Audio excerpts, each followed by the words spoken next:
ఒక వ్యక్తి కారుణ్య నియామకాల ద్వారా ఉద్యోగం పొందాలంటే పెద్ద తతంగం ఉంటుంది. మెడికల్ బోర్డుతో పాటు ఆమె ఎవరైతే ఉద్యోగం వదిలేయాల్సిన వ్యక్తి తన వారసులకు ఉద్యోగం ఇవ్వాల్సిన వ్యక్తికి సంబంధించి గత 6 సంవత్సరాల ఏదైతే చరిత్ర ఆరోగ్యానికి సంబంధించిన చరిత్ర, మెడికల్ రికార్డ్స్ పూర్తిగా మొత్తం ఉండాలి. అదేవిధంగా ప్రస్తుతం ఆమె పరిస్థితి ఏమి అన్న విషయాలు కూడా పూర్తి స్థాయిలో ఉన్నప్పుడే మెడికల్ బోర్డు పూర్తి స్థాయిలో ధృవీకరించి ఆమె ఉద్యోగానికి చేయలేదు, ఇక వారి వారసులకు ఇవ్వచ్చు అంటూ కూడా ఏదైతే రెఫరెన్స్ చేసే అవకాశం ఉంటుంది. కానీ ఇలాంటివి ఏమీ లేకుండా కేవలం సర్వైకల్ క్యాన్సర్తో బాధపడుతున్న ఓ మహిళ తన ఉద్యోగాన్ని ఇంకా 15 సంవత్సరాలు ఉన్నప్పటికీ తన సర్వీస్లోని ఉద్యోగాన్ని తన కుమారునికి ఇవ్వడం కోసం ఏదైతే అతను పెద్ద ఎత్తున లాబింగ్ చేసి, ఉద్యోగం పొందిన వ్యక్తి పెద్ద ఎత్తున లాబింగ్ చేసి ఉద్యోగం సంపాదించడమే కాకుండా ఒక ఆలయానికి ప్రోటోకాల్ వ్యక్తిగా కూడా పనిచేస్తున్న పరిస్థితి ఇటు ఉమ్మడి చిత్తూరు జిల్లాలో కనిపిస్తుంది. అన్నమయ్య జిల్లా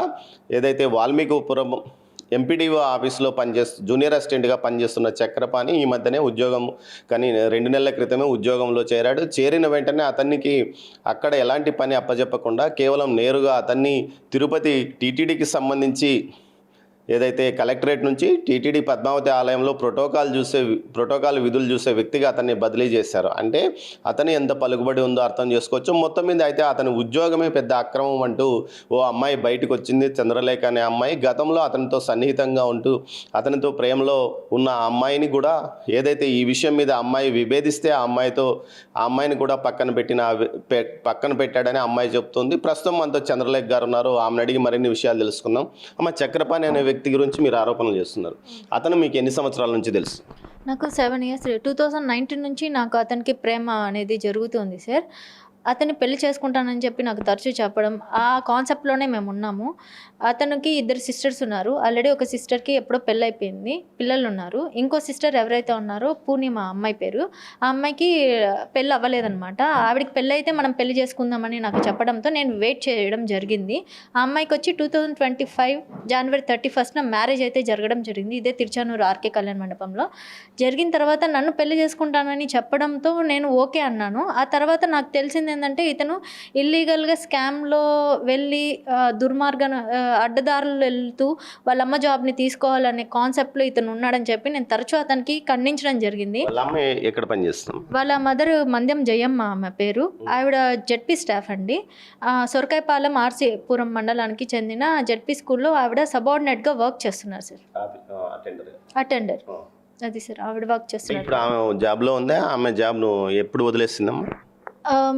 ఆవిడ లాస్ట్ ఇయర్ జూన్ ఏప్రిల్ వరకు కూడా విధుల్లోకి వెళ్ళారు. మేలో కూడా జీతం తీశారు. May 30 నుంచి ఎంఈఓ మార్కండేయ నాయుడు సార్ గారికి లెటర్ పెట్టుకోవడం జరిగిందనమాట. అతను అప్పటి నుంచి సమ్మర్ హాలిడేస్ రావడంతో దాన్ని అట్నే కంటిన్యూ చేసుకొని మెడికల్కి ఇన్వాల్యుయేషన్ అతని వర్షన్ ఏంటంటే జీతము రావాలి, వాళ్ళ మదర్ ఉద్యోగము కావాలి, అన్ని రకాలుగా మీరు చూసుకున్నట్టయితే ఏదైతే ఈ రిక్విజేషన్ లెటర్ ఎంఈఓ సార్కి పెట్టారో ఇదంతా కూడా ఫోర్జరీ సైన్ అండి. వాళ్ళమ్మ సైన్ కూడా కాదు, ఇది అతనే సెండ్ చేశాడు. దానికి ప్రూఫ్ నేనే. ఇప్పటికిప్పుడు వాళ్ళమ్మ సైన్ చేయమన్నా కూడా ఈ రకంగా అయితే చేయలేదు సార్. ఇప్పుడు మీరు చెప్తున్నారు, మీరు ఒక విజ్ఞాపన పత్రం కలెక్టర్కి ఇచ్చినారు. అందులో ఆమె సర్వైకల్ క్యాన్సర్తో బాధపడింది అని చెప్పారు. అంటే ఆమె సర్వైకల్ క్యాన్సర్తో బాధపడినప్పుడు ఏదైతే మెడికల్ రికార్డ్స్ కానీ మెడికల్ దానికి ఆమె నెక్స్ట్ తన కొడుకు జాబ్ ఇవ్వడానికి అర్హురాలే కదమ్మా.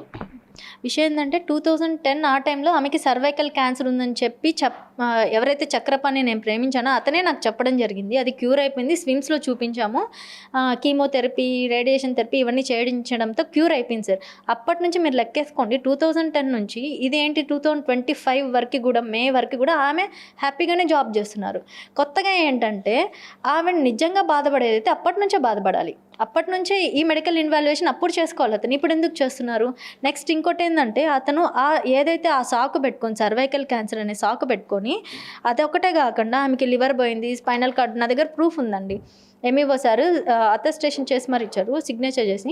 స్పైనల్ కార్డ్ పోయింది, లివర్, కిడ్నీ అన్నీ ఒక మనిషికి ఎన్ని రోగాలు అయితే ఉండకూడదు, బాడీలో పార్ట్స్ అన్నీ ఫెయిల్ అయిపోయినట్టు అతను పెట్టుకున్నారు. కనీసం ఇది యాక్సెప్ట్ చేసి సైన్ చేసేటప్పుడైనా ఒక అధికారాన్ని ఆలోచించాలి కదా సార్. అరే మొన్నటి వరకు ఉద్యోగం చేసే ఆమెకి ఇన్ని రోగాలు ఉన్నాయా? ఇన్ని రోగాలు ఉండే వాళ్ళు ఎట్లా సార్ లేసి బయట వెళ్తారు?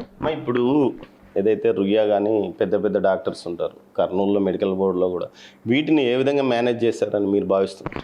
ఇతను కృష్ణమూర్తి అనే అతను రొయాలో వర్క్ చేస్తూ ఉండేవాళ్ళంటే ఇప్పుడు ఆయన రిటైర్డ్ అయ్యారు అనే నాకు క్లారిటీ అయితే లేదు. అతనితో ఇతను తరచూ మాట్లాడేవాడు.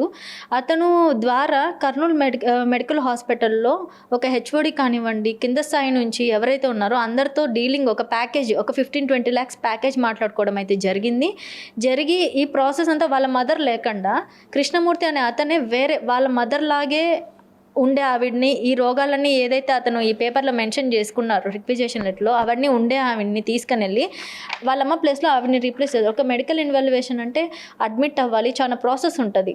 సో ఇవన్నీ ఏం జరగలేదండి. ఇది స్కామ్. ఈ కృష్ణమూర్తిని మీరు చూసారమ్మా? కృష్ణమూర్తి అనే అతను నేను మాట్లాడడం, ఇతను ఈ చక్రపాణి మాట్లాడడం అయితే నేను చాలాసార్లు విన్నాను. నేను పక్కన ఉన్నప్పుడు స్పీకర్ ఆన్ చేసి మాట్లాడడం అవన్నీ జరుగుతూ ఉండేటివి. కానీ ఫేస్ అయితే నేను వాట్సాప్ ప్రొఫైల్ ఫోటోలు అయితే నాకు అబ్బాయి ఇతనే కృష్ణమూర్తి అని నాకు చక్రపాణి చాలాసార్లు చూపించడం అయితే జరిగింది సార్. నేను లైవ్లో చూడలేదు కానీ ఫోటోల్లో అయితే చూపించాడు అతని ఫోటోలు. మెడికల్ టెస్ట్ జరిగిన దాంట్లో పెద్ద ఎత్తున అక్రమాలు జరిగాయని మీరు చెప్తున్నారు. అయితే చక్రపాణికి ఆ స్థాయిలో పలుకుబడి ఉందమ్మా. చక్రపాణి అంటే ఈ ఉద్యోగం రాకముందు ఏం పని చేసేవాడు? ఈ ఉద్యోగం రాకముందు అది కదా వాళ్ళ సిస్టర్ ఏదైతే విఆర్ఓగా జాబ్ తెచ్చుకున్నారు, ఒకప్పుడు ఎగ్జామ్ రాసి ఏదో తెచ్చుకున్నారు ఆవిడ కష్టపడి. ఆ జాబ్ ప్లేస్లో ఆ అమ్మాయి వచ్చి బెంగళూరులో ఉండేది. వాళ్ళ హస్బెండ్ బెంగళూరులో వర్క్ చేస్తారు ఐటీ కంపెనీలో. ఆవిడ అక్కడికి వెళ్ళిపోయింది అనమాట. అక్కడ ఉండడంతో ఆమె జాబ్ని ఇతను క్యారీ ఫార్వర్డ్ చేసుకుంటూ అతను ఒక బుల్ చేసుకున్నాడంట మనుషుల్ని. ఎవరైతే పెద్ద పెద్ద అధికారులు ఉన్నారో వాళ్ళందరినీ అందరితో పరిచయాలు బాగా పెంచుకోవడంతో ఏ టైంలో మాది నాకైతే క్లారిటీ లేదు. ఎప్పటి నుంచో చేస్తున్నారని అయితే తెలుసు నాకు. ఆ డీలింగ్స్ అన్ని బుల్ చేసుకొని ఇతను రంగంలోకి దిగాడు. అంటే ఏంటంటే ఇతను ఏం చెప్తే ఎంటర్ అయ్యాడు. ఏం చెప్పినా కూడా ఇతను ఒక మాట చెప్తే అధికారులు ఎవరైనా కూడా చేసేలాగే గ్రిప్లో పెట్టుకున్నాడు సార్. ఒక డిపార్ట్మెంట్ అయితే ఏంటి, ఒక రెవెన్యూ డిపార్ట్మెంట్ అయితే ఏంటి, ఏ డిపార్ట్మెంట్ ఎత్తుకున్నా ఇతనికి ఖచ్చితంగా మనుషులు అయితే ఉన్నారు సార్ హెల్ప్ చేయడం. తప్పుడు మెడికల్ ధృవీకరణ పత్రాలతో ఏదైతే చక్రపాణి ఉద్యోగం తీసుకున్నాడని నువ్వు చెప్తున్నావు. అంటే వాళ్ళ అమ్మ కారుణ్య నియమం కింద అతను జాయిన్ అయ్యాడు.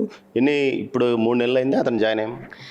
నాకు తెలిసిన ఇన్ఫర్మేషన్ ప్రకారం మార్చ్లో అతనికి జాయిన్ అయ్యాడు. ఏప్రిల్లో శాలరీ అయితే తీశాడు సార్ అతను.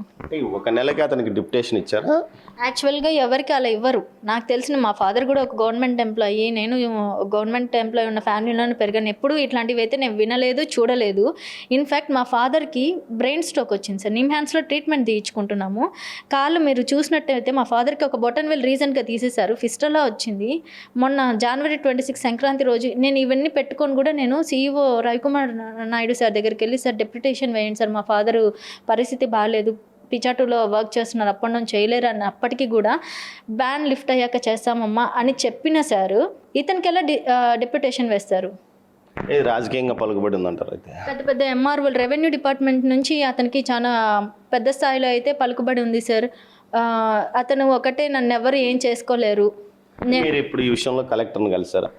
నేను కలెక్టర్ సార్ని April 6th అయితే నేను యాక్చువల్గా CEO సార్ని ఫస్ట్ కలవడం జరిగింది. జెడ్పీ CEO రవికుమార్ నాయుడు సార్ని March 31, 2026 కలవడం జరిగింది. సార్ దృష్టికి ఇవన్నీ తీసుకెళ్ళాను, చూపించాను.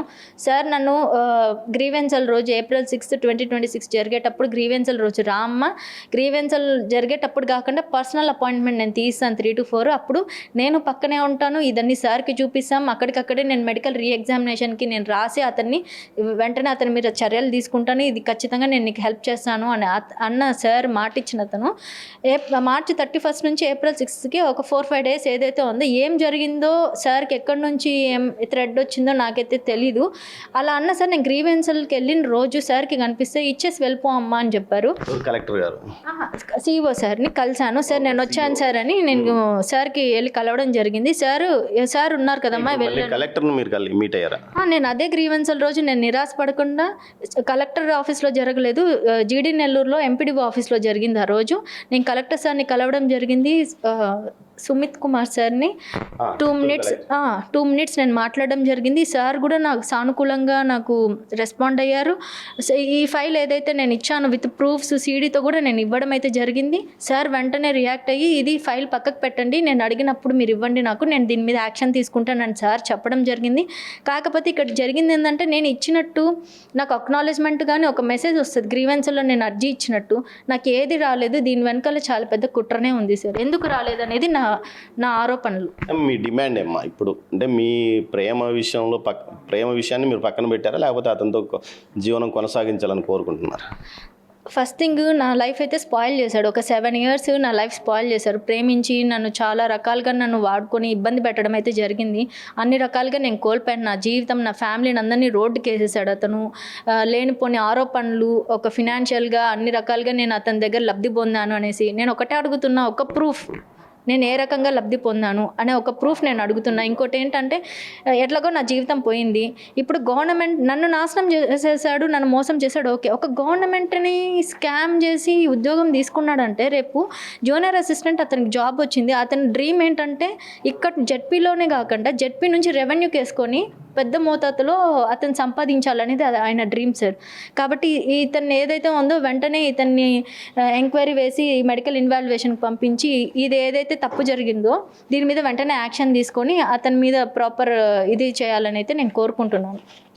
ఏదైతే చంద్రలేఖ చెప్తున్న దాని ప్రకారము చక్రపాణి అనే వ్యక్తి ఉద్యోగంలోకి చేరిన వెంటనే డెప్యుటేషన్ ఇచ్చారు. కారుణ్య నియామకాల్లో అనేక అక్రమాలు జరిగాయి. అతని తల్లి ఆరోగ్యంగా ఉన్నప్పటికీ మరో వ్యక్తిని అక్కడికి తీసుకెళ్లి తల్లి స్థానంలో రోగిగా చూపించి మెడికల్ బోర్డులో టెస్టులు ఓకే చేయించారని ఆమె చెప్తుంది, ఆమె ఆరోపిస్తుంది. దీంతో పాటు మరోవైపు ఏదైతే రాజకీయంగా గతంలో ఏదైతే ఎంఆర్ఓ ఆర్డీఓ కార్యాలయంలో తన సోదరి స్థానంలో ఇతను విధులు నిర్వహించడంతో అప్పట్లో ఏదైతే చాలా సీనియర్లుగా ఉన్న ఆర్డీఓలు అంతా ఇతనికి సహకరించారో అప్పట్లో చాలా ప్రముఖంగా వివాదాస్పదమైన ఆర్డీఓలు కూడా ఆ సమయంలో తిరుపతి ఆర్డీఓ కార్యాలయంలో పనిచేసిన పరిస్థితి. ఇలాంటి వ్యక్తులు సహకారము తాజాగా జరుగుతున్న పరిణామాల నేపథ్యంలో ఏదైతే జెడ్పీ సీఈఓ రవికుమార్ నాయుడు కూడా అతను ఏం చెప్తే వింటున్నాడు, ముఖ్యంగా ఉద్యోగంలోకి వచ్చిన నెలకే ఏ విధంగా డిప్యుటేషన్ ఇస్తాడో ఆ డిప్యుటేషన్ ఇవ్వడం కూడా ఆ టీటీడీకి సంబంధించి అత్యంత ప్రతిష్టాత్మకమైన దేవాలయమైన ఏదైతే పద్మావతి అమ్మవారి ఆలయంలో ప్రోటోకాల్ విధులు చూస్తున్నాడు. దీంతో పాటు ఏదైతే రుయాలో కానీ ఇటు కర్నూలు మెడికల్ బోర్డును కూడా మేనేజ్ చేసిన కృష్ణమూర్తి అనే వ్యక్తికి అనేక మార్లు డబ్బులు పంపించినట్లు ఆధారాలు తన దగ్గర ఉన్నాయి. వాటికి సంబంధించిన రికార్డ్స్ కూడా తన దగ్గర ఉన్నాయని చంద్రలేఖ చెప్తుంది. మొత్తం మీద ఈ వ్యవహారంలో అసలు ఏం జరిగింది, ఈ చక్రపాణి అనే వ్యక్తికి ఉద్యోగం రావడానికి ఎవరు సహకరించారు, మెడికల్ బోర్డును మాయ చేసింది ఎవరు, దీంతో పాటు అతని వెనుక ఉండి అన్ని రకాల సహాయం చేస్తూ ప్రభుత్వాన్ని మోసం చేసింది ఎవరు, ఆ తల్లి ఆరోగ్యంగా ఉన్నప్పటికీ తల్లి స్థానంలో మరో వ్యక్తిని తీసుకెళ్ళి ఆ విధంగా టెస్టులు చేయించింది ఎవరు అన్న విషయాలన్నీ బయటికి రావాలని చెప్తున్నారు.